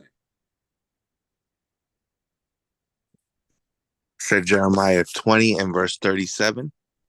Verse number 13. Oh, 13. Salakia. The book of Jeremiah, chapter 20 and verse 13. Sing unto the Lord, praise ye the Lord, for he that delivereth the soul of the poor from the hand of evildoers. Hey, so we got to sing unto the Lord. We got to sing unto the Lord. Praise the Lord, huh? Glorify the Lord. Why? Because he has delivered the soul of the poor from the hand of the evildoers. That's all we're looking forward to, man. Is being delivered out of this oppression. out of the hands of evildoers, huh? So what we got to do, we got to sing unto the Lord. Praise ye the Lord, huh? Is singing to the Lord, singing that happy birthday song, man? Happy birthday to you. No, man. That's not a song unto the Lord. That was created by two Edomite women. And I believe in the 1860s, man. We got to sing unto the Lord. Praise the Lord, man.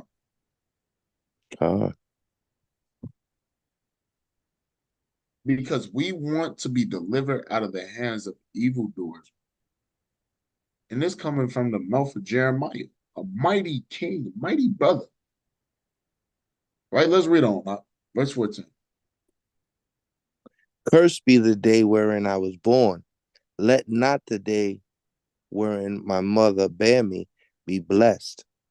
Now, we have to literally follow after the examples of our righteous forefathers, man.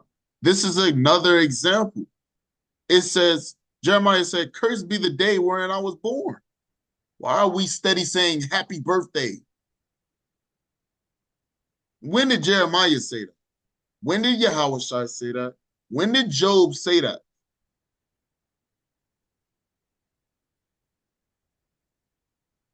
If you don't celebrate something, you don't say happy this, happy that.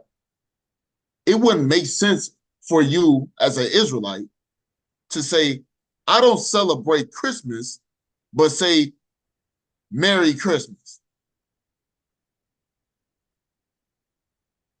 If you say you don't celebrate Thanksgiving, you're not going to say Happy Thanksgiving. So if you don't celebrate your birthday, you should not be saying Happy Birthday. Oh, it's my mom's birthday. I got to say Happy Birthday. No, you don't.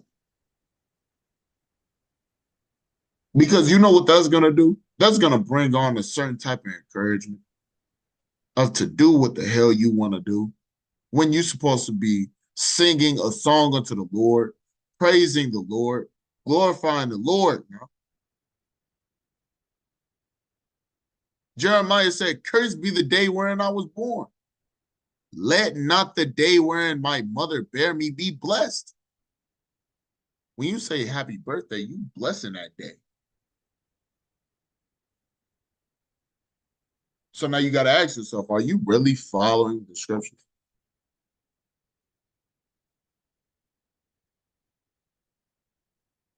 It should be none of that, huh? It should be none of that. We should be in that same spirit as Jeremiah. Cursed be the day where I was. Let not the day wherein my mother bare me be blessed. Don't bless that. That's what Jeremiah talking about. Don't bless that. Let's get Galatians, right? Galatians chapter 4. Galatians chapter 4, let's start at verse number 1.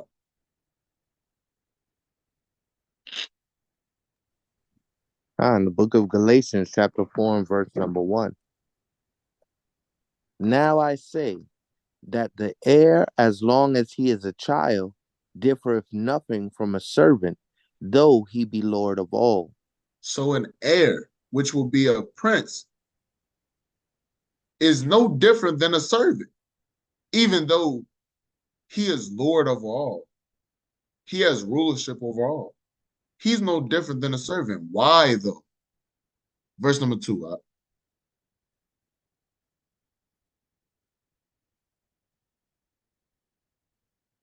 Con, but is under tutors and governors until the time appointed of the father. He's no different than a servant because he's under tutors and governors only until the time appointed of his father, meaning when his father gives over that throne. So now that heir is no more a prince, but then he's king. That's what makes him no different than a servant.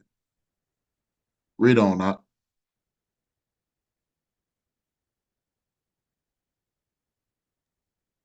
Khan. Even so we, when we were children, were in bondage under the elements of the world. See, even us, man. Even us. When we were children, we were in bondage under the elements of the world. Man. So being children, being birthed into this place, we were under bondage of the elements of the world. Being worldly. Why do you bless that? Why do you say happy this, happy that? Oh, it's not a happy thing, huh? You're glorifying in being under bondage, in bondage under the elements of the world when celebrating your birthday.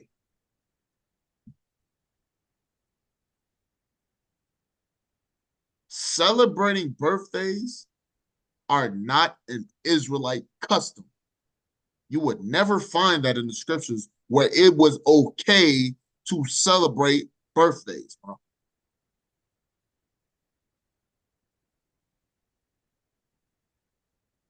It should be an ordinary day. You can acknowledge your age because ages were acknowledged in the scriptures. But to say happy birthday, oh, let's celebrate your birthday. Let's cook something up for your day, your birthday. Let's go out to eat. Let's get on the dance floor. Today's your day. Let's go get you some gifts. No, man. That's not of the Lord. That is not of an Israelite custom. That is of an heathen custom. So nobody, being a so-called Black, Hispanic, or Native American, Seminole Indian, being an Israelite, an active Israelite, should be celebrating your birthday. This is a clear cut to it all. Been seeing too much of this, man. And it must stop now. Glorifying yourself brings you no profit. It don't. It brings you destruction.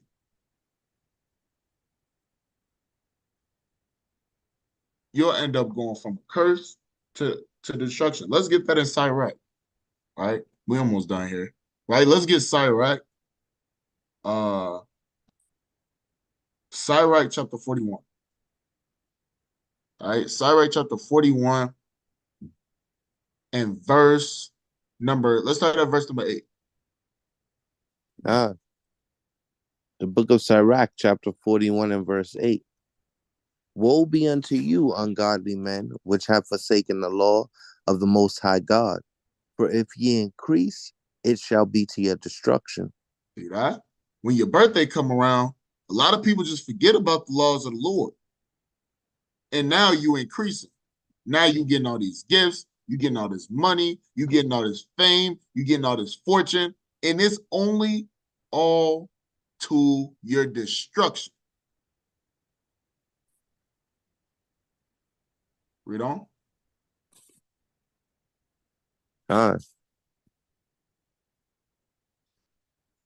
And if ye be born, ye shall be born to a curse. And if ye die, a curse shall be your portion.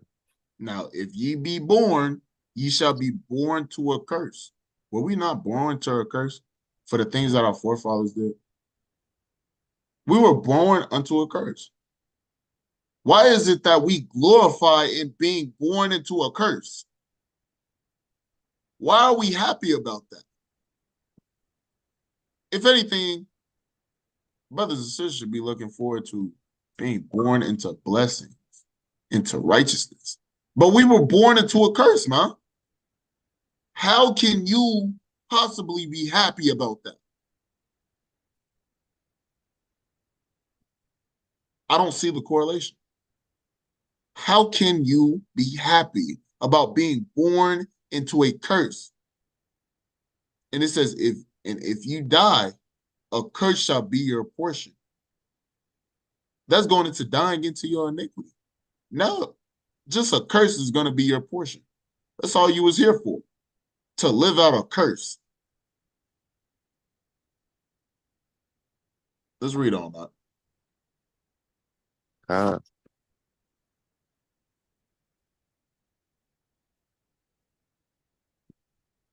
Verse number 10. All that are of the earth shall turn to earth again. So the ungodly shall go from a curse to destruction. That's exactly what a lot of our people are headed if continuing to celebrate your birthday. The ungodly shall go from a curse to destruction. That's exactly what's going to happen, man. You can't possibly think that you can take on and want to take on consciously, presumptuously take on a heathen custom and get the kingdom, huh? There's no way you could think that. You are indeed going to go from a curse to destruction. So you must change your ways, man. You must change your ways. And that's in all things. Not only in the birthday celebration, knowing that's the topic, but not only in that, but in all things that's ungodly. You must change your ways. Seeing everything that's going on right now with prophecy coming to pass, all hell getting ready to break loose, all these rumors of wars, man, right? They out here getting ready to ban Bibles, man. It passed through Congress, man.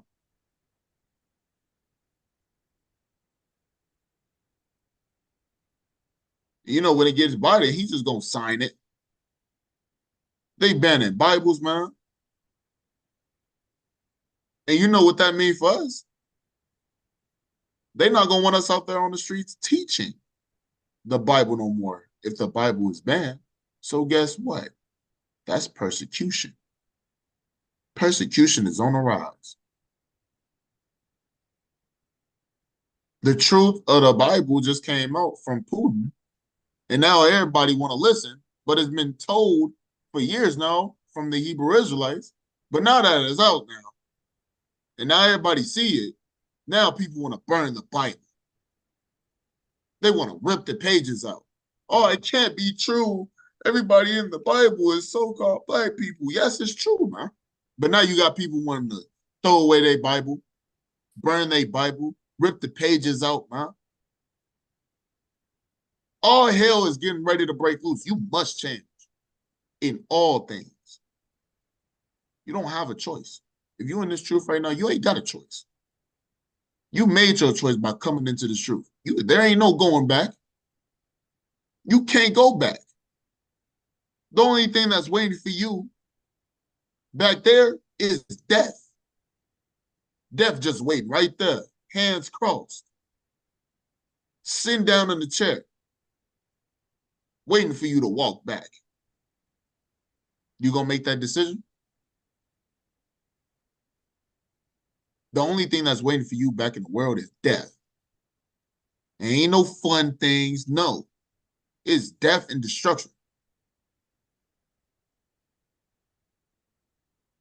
Let's get 1 Thessalonians chapter 5, verse 22.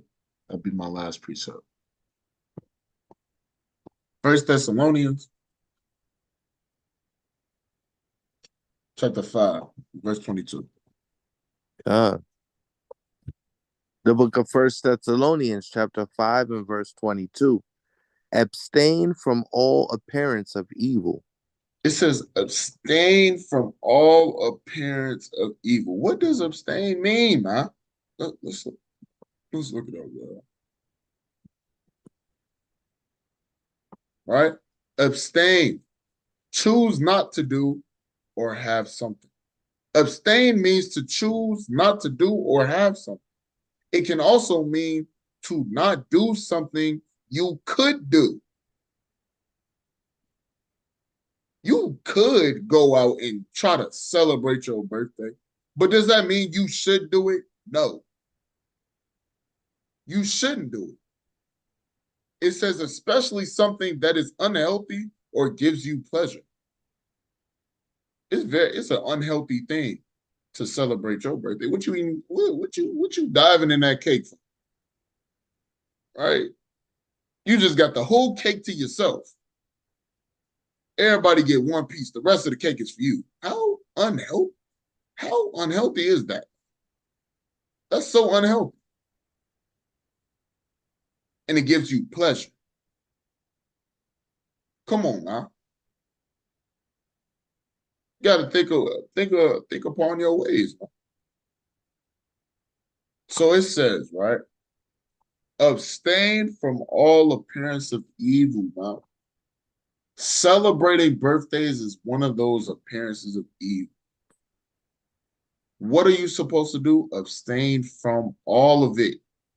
Get away from it. Run, flee from it. Because that birthday that you desperately want to celebrate, that birthday that you want to take part in might be your last one. Your last one. Make a conscious decision of who you gonna serve. All right. Let me get one more. All right. Let's get Joshua. Right. Let's go back to Joshua chapter 24 real quick. 24 in verse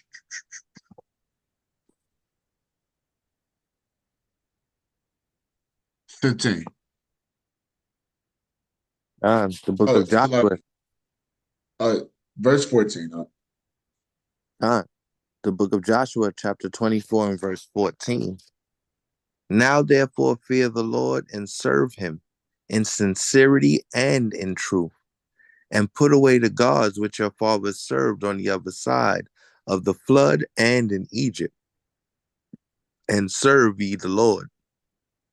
God, you got to serve Salaki. You got to serve the Lord. You got to fear the Lord. Serve him in sincerity and in truth. Putting away all those other gods, man. Most of the things that you celebrate in the world is dedicated to a false god. You got to put it away, man. You have to put it away. If you don't, that's corruption of your mind, man. We're supposed to be uncorruptible, man. You corrupt your mind by following after the things of the world. And newsflash, celebrating your birthday is of the world. Stop two-stepping in the truth. For the ones that's not in the truth yet, that's hearing this, right? Come back to the Lord. Serve the Lord. If you so-called love God, keep his law, statutes, and commandments.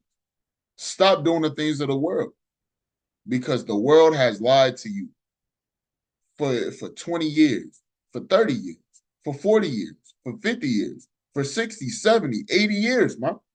And plus, it's time to come out of them bad habits.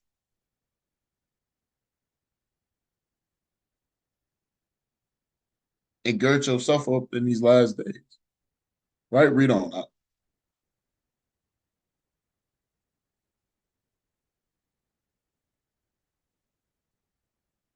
You're on mute, King.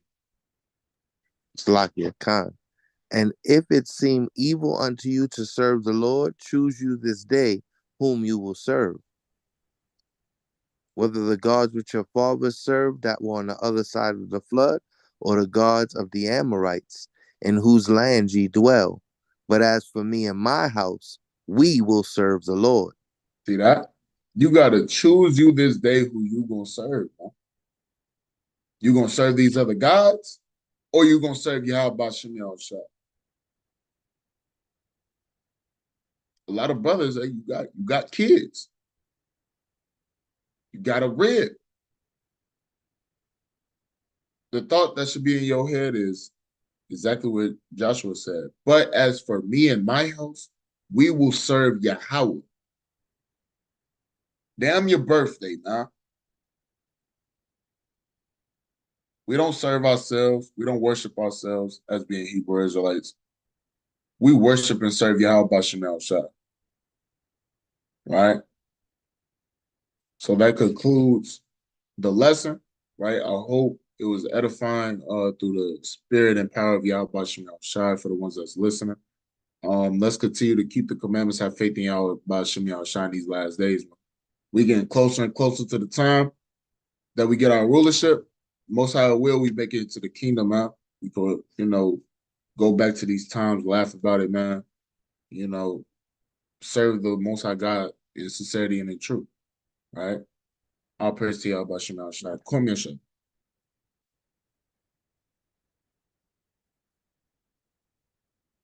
Khan, Kwame after all, a mighty lesson, King. God, all praise to the Most High King.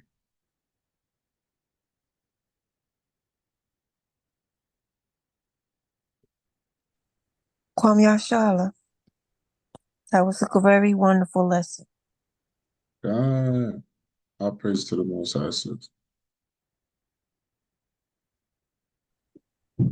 So, I'm gonna give everybody 30 seconds. Let's turn to the east, and we're gonna throw out the prayer and the Lord's Prayer and the Paleo Hebrew. All right.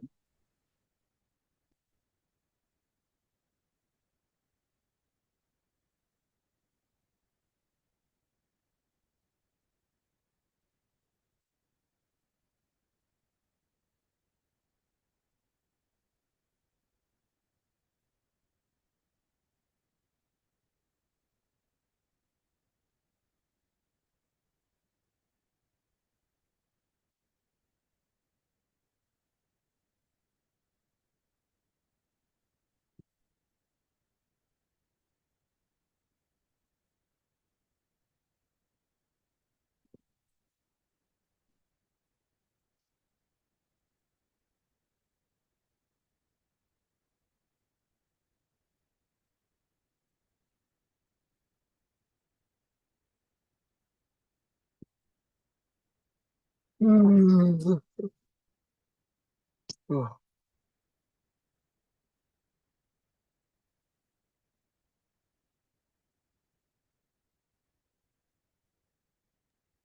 right, Khan. Everybody face the east. Women have their hair wraps on. Brothers remove any hats, hoods, or any covering of the head. All right. This is the Lord's Prayer in the Paleo Hebrew. Abanawa, Shabbat Shemayim, Kwadash, Ayah, Shemka, Yahweh, Malakwata, Taba'a, Wadazaka, Hayah, Aisha, Bonawataza, Kowa, Ayah, Bashamayim, Natalanawa, Nakam, Ko, Yuwam, Wazalak Nawa, Kabawak Nawa, Kazalak Nawa, Kabawak Yanawa, Wala'a, Tabayanawa, Banasai 1, Obo, Haushai Nawa, Mayan, Rai, Kaya, Nakam, Hamalawa, Waha'ala, Wa'atabaram, Laiwalamyam, Man.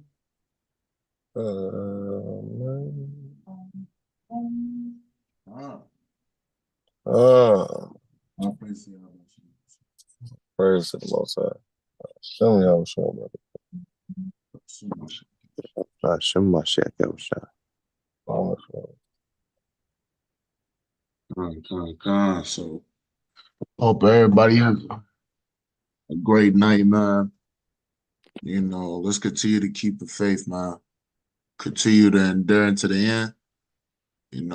Let's not forget, continue to, pray for brothers, pray for sisters,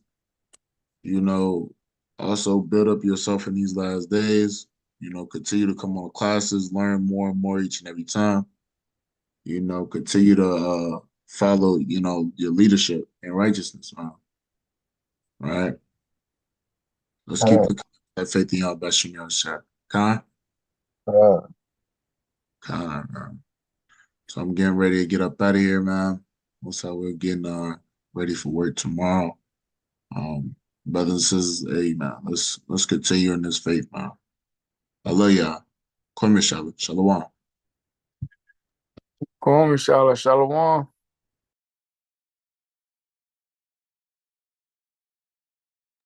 Shalom. Love you too, King.